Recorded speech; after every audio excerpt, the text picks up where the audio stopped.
Hello everyone, আসসালামু আলাইকুম। Welcome to my another new blog. অনেক দিন পরে আজকে আপনাদের জন্য নতুন একটা ভিডিও নিয়েছি। সেটা হচ্ছে আজকে নতুন ভিডিওতে দেখা যাবে হচ্ছে ডাবের পুডিং। আর যেই গরম পড়েছে, এই গরমের ভিতরে বলেন ডাবের পুডিং না বানিয়ে পারি?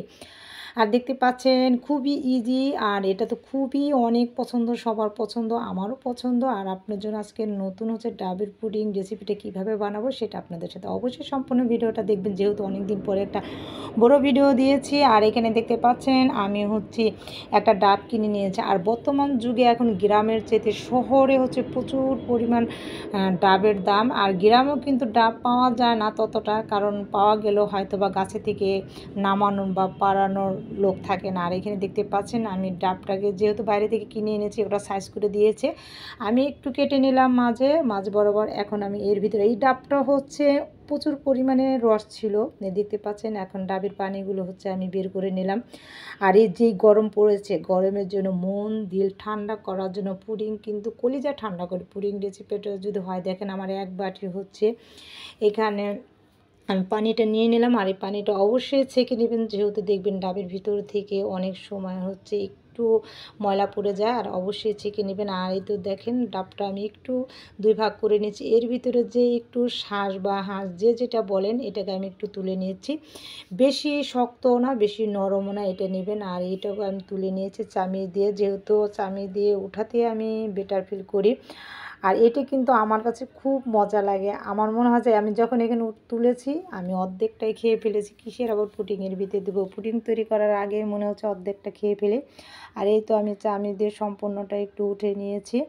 আর এই গরমের জন্য কিন্তু খুবই মজাদার একটা পুডিং, সেটা হচ্ছে ডাবের পুডিং। আমার মনে হয় না যে এমন কেউ আছে ডাবের পুডিংটা পছন্দ করে না। আর এটাকে আমি খুবই সুন্দর ছোট ছোট করে হলো কেটে নেব। তার আগে হচ্ছে আমি ডাবের যে পানিটা সেটা হচ্ছে ছেঁকে নিলাম। দেখতে পাচ্ছেন এক বাটি পানি হয়েছে।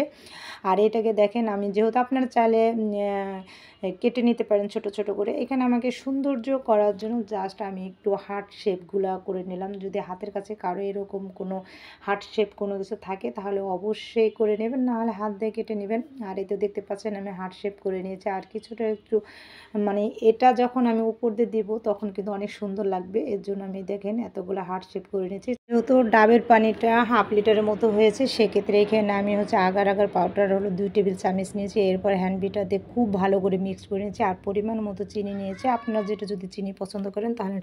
এটা অবশ্যই ঠান্ডাকালে মেশাতে হবে, খুবই মানে গরম পানির ভিতরে অ্যাড করা যাবে না, তাহলে দলা পেকে যাবে। এরপরে দেখেন আমি জাল দিতে নিয়ে আসছি, এটা রান্না করতে 2-3 মিনিট লাগে। এখন আমি এটাকে খুবই সুন্দর করে একটু জাল নেব। আর হ্যান্ড বিটার দিয়ে অবশ্যই একটু খুব সুন্দর করে বিটার করে নেবেন। এখন যেহেতু আমার হয়ে গেছে 2-3 মিনিটের ভিতরে, আমি এখন ঢেলে ঠান্ডা করে জাস্ট আধা ঘন্টার মতো ফ্রিজে রেখে দিব।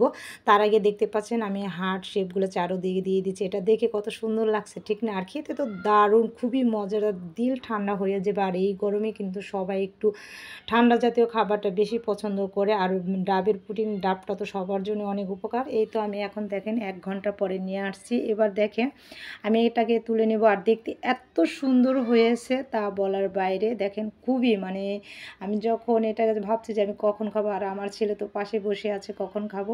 আর আপনারা এইভাবে ঘরে তৈরি করে নিতে পারেন, খুবই মজাদার একটা রেসিপি, সেটা হচ্ছে ডাবের পুডিং। আর গরমের সময় সবাই এটা পছন্দ করে। এই তো আমার দেখেন আমি এখন কেটে নেব স্লাইস করে। আর ভিডিওটা ভালো লাগলে অবশ্যই একটু লাইক কমেন্টস করে দিবেন। আর যারা আমার এখনও চ্যানেলটা সাবস্ক্রাইব করেনি অবশ্যই করে দিবেন। সবার জন্য অনেক অনেক দোয়া ও ভালোবাসা। সবাই ভালো থাকবেন ইনশাল্লাহ। নতুন নতুন ভিডিও আপনাদের জন্য যাতে নিয়ে আসতে পারি, নতুন রেসিপি। আর ভিডিওটা এই ডাবের পুডিংটা কেমন হলো অবশ্যই কিন্তু একটু কমেন্টসে সবাই জানাবেন প্লিজ। আর এতে দেখেন আমি তো খুব খেয়ে ফিদা হয়ে গেছি। আল্লাহ হাফেজ।